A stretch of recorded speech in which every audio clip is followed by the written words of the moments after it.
Hi, I'm Talia. Hi, I'm Matthew, and we are The Critics. The film we're reviewing this week is shock and horror, The Conjuring 2. I'm not the biggest of horror fans, but I think it speaks volumes to the film that it may have converted me. Done. So, done. I'm still probably not going to sleep much tonight, but let's get cracking into it. I think, for me, and Talia is a much bigger horror person than me, but it definitely relied heavily on its story. I think it was driven by its story. I think the scares weren't as much of part of this for me as I became more invested in the stories, I think, than it being like just a horror for the sake of thrill story. To link to that, if you look at the storyline, there's two parallel character-driven sort of stories with the Warren couple and the family that's living in the house. And I think the plot did well to bring those two together with using Lorraine Warren's character to sort of be the vehicle where they meet.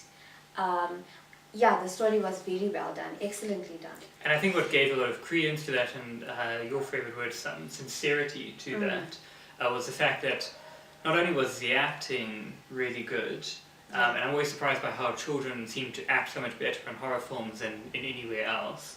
And the children do an amazing job. We did mention that some of the children kind of get lost, and Billy, who we thought was going to be a really crucial part, didn't end up being, and we even forgot that there was another brother at some point. It didn't really detract from the story. It was like, oh look, there's more children. It was a good balance of the children being genuinely scared and creepy. Yeah. So that was balanced well. On top of that, the general technique with which the movie was made was really, really well done. I mean, if you look at the firstly set design, very well done. I mean, that house did a lot of the work for the movie. Yeah. It was already creepy. They already set that whole scene by bringing in the Amityville story. So you went in with that frame of mind. And it was very authentically 70s. Yeah. From the products used, I remember seeing the dishwashing liquid that she was using was totally 70s. The music as well. The soundtrack really did a lot for the film. Yeah. It also added a bit to the creepiness of the film, but very, very authentic. As much as Ed and Lorraine Warren are real people and apparently did go through all of these things, the movie did well to sort of cement that. Yeah. The directing was on point, yeah. And I think, so obviously the other thing is that I think the scares were really built up well. I mean, it's a criticism that we also have, but we'll get to that later. But the scares that we were put through in the first 45 minutes of the movie were insane. I mean, sure, I think I watched quite a few with my glasses on my nose, just so it was a bit blurry. Yeah, I know how many ceiling tiles there are in the cinema.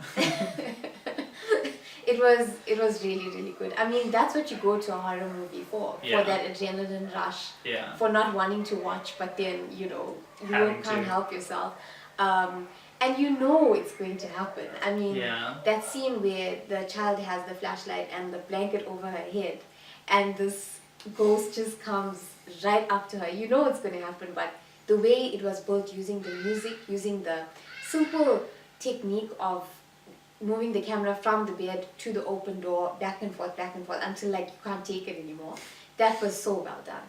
Yeah. Directing was on point. And the dark corners as well. They really utilized that. I mean, half the time there was nothing there, but just the fact that they put a character on the right of the screen and put the dark corner on the left, which puts it in the dominant place. Yeah. You were already thinking something's going to jump out of here. So it was well done. And I think that's what we mean when I first started talking about the fact this was a very story-driven film, is that the scares didn't at any stage detract from it. True. There were some stages where I almost felt like I was watching the story of these people rather than watching something that was just horror-based, or something that was just horror for the sake of horror, which was nice. I like because I like stories more than I like horror. I think that's one of the important things that also ran through the first film. If we want to compare it to the first film, I think as far as sequels go, it was the best that it could have been. we came in with already established characters of the couple, Ed and Lorraine, and it just, the way the script works and the way the filming worked, it just makes you feel like, you know, these are real people with real issues. I mean, in the first movie, it was a family that bought a foreclosed house and they had no choice but to stay in this house. In this one, it's the woman's just recently split up with her husband, she's got 4 kids, no money. It's very real stories. And the couple themselves are quite realistic as well. So I think in terms of comparing it to the first film, it kept the standard up there. But it would obviously never be as good as the first film because that was totally original. Yeah. But it was a very good follow-up, very, very good follow-up. And it never felt contrived, it never felt like it was backing you into a corner to sort of, you know, be scared. Yeah. It was just putting you in the situation with the character. Even the camera work was following the character as you went. So it was very authentic. So, should we move on to some criticisms? Yeah, I mean, there has to be a few. Yeah, so I think for me, my main criticism is that the scares tapered off. I think we had our best in the beginning, and I don't think we came back near the end. You know, I was almost feeling like a pro. Like, I've got the horror genre down now. I can stare at the I can stare at the screen the whole time. And although the suspense definitely built up at the end, the horror didn't. It kind of became more of a thriller than a horror. I think is the kind of like V to it at the end. But I think that's one of the calling cards of this film. If they carry on with this franchise, that is definitely one of the calling cards. It's thrill over horror. The thrill, you know, gets you, and it's very real. I mean, but we were even saying the nun demon.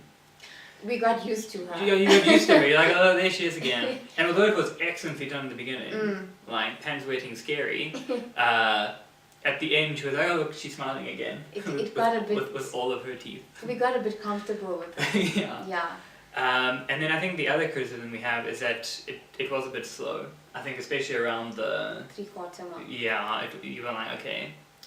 Especially for my first like real horror, I was like, I would like to go now. The amount of psychological damage I've suffered now is sufficient for me if we could end it here. And also the scenes built up so much so that you thought, oh, is this going to be the final confrontation of the film? And then it took you back right down to it being, you know, the characters one-on-one, the couple being in love, the mother being with her children, and then it like took you right back up to, you know, condemn this demon back to hell type of thing. So we weren't sure when the climax was about to, you know, happen in the film. But overall it was enjoyable. I'd watch it again, definitely. And I hope they make further. I hope they make further. Yeah. It was good. So we're rating. We are rating. Okay.